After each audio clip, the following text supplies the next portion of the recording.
What's going on, all Call of Duty fans? It's your boy, the Way to God here. It's been a long time. I was watching the live stream of the Call of Duty tournament today, and I just wanted to reach out to you guys and upload this video for all you guys who weren't watching the stream. And if you guys do enjoy this this video clip, please give a like and subscribe for more updates about Call of Duty Black Ops 2. Thanks.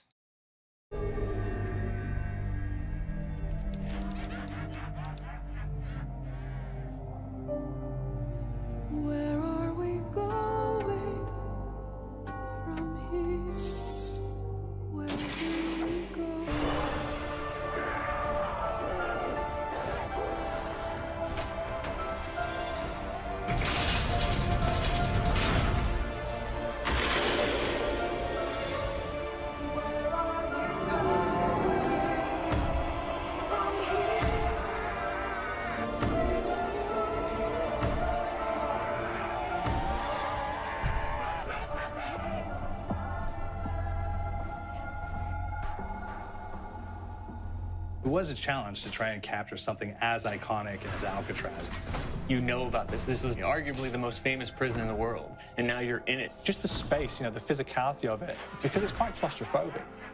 When modern-day prisons are designed, they really consider not intimidating people or making the spaces, as least stressful as possible. Well, Alcatraz didn't suffer from those restrictions. They did the research, they went out, studied Alcatraz, not just from books or internet. They were actually there to feel the environment, so it really sets a mood that gets you a little spooked.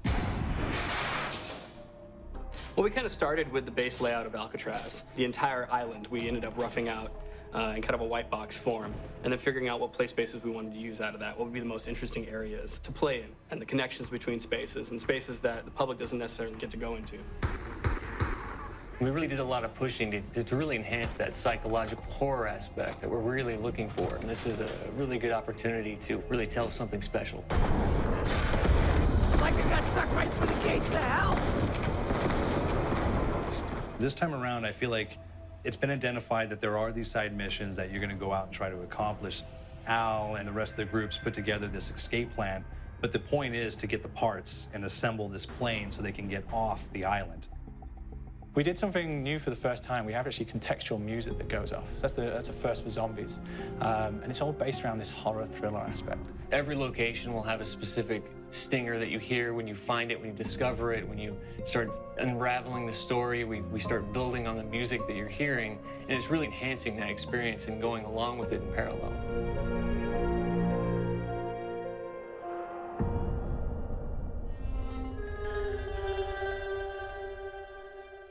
Because we wanted to embrace this kind of horror thriller element, we wanted character actors, guys who could really embody someone and then convey emotion. So that's why we went for guys like Ray Liotta, getting in that kind of guy, we wanted a frantic nature. So he plays a character called Billy Handsome, who's this kind of psychopath who would be employed by the mob to kill people in interesting ways.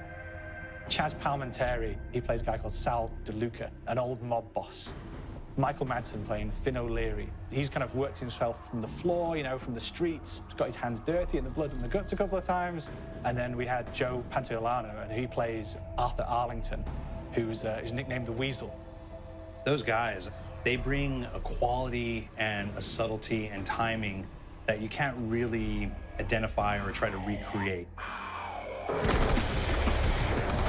Bring it on, dirtbags! You start off in the afterlife mode, and that's just going to be what's going on. You're going to try to solve the mystery from the second you start. Afterlife, to me, brings a new element, like a new puzzle element. It forces me to think a little bit more or look for the clues or kind of think of zombies on a slightly deeper level. You see clues throughout the map that tell you, ooh, perhaps if I'm in the afterlife, I can interact with this object, or there's some puzzle going on here that I need to be in the afterlife. Back east, I whacked a dirty dentist with one of these. Took forever, too. Alcatraz has a Civil War kind of fort background before it turned into a penitentiary. And so we had this kind of backstory, the idea that the warden would have collected Civil War weaponry. One of them is a blundergat. It's a fictional weapon, but the idea of the combination between a blunderbuss and a Gatling gun. And possibly, there might be a way of upgrading it to a more fantastical weapon that the players may find. You want Sometimes you just went now. There's one main zombie, one big zombie that's going to come through and wreak havoc on your life.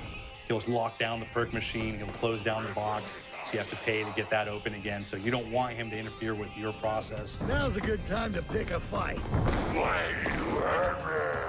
It's a fun challenge. It keeps things moving forward. In terms of perks, we have a new perk called Electric Cherry.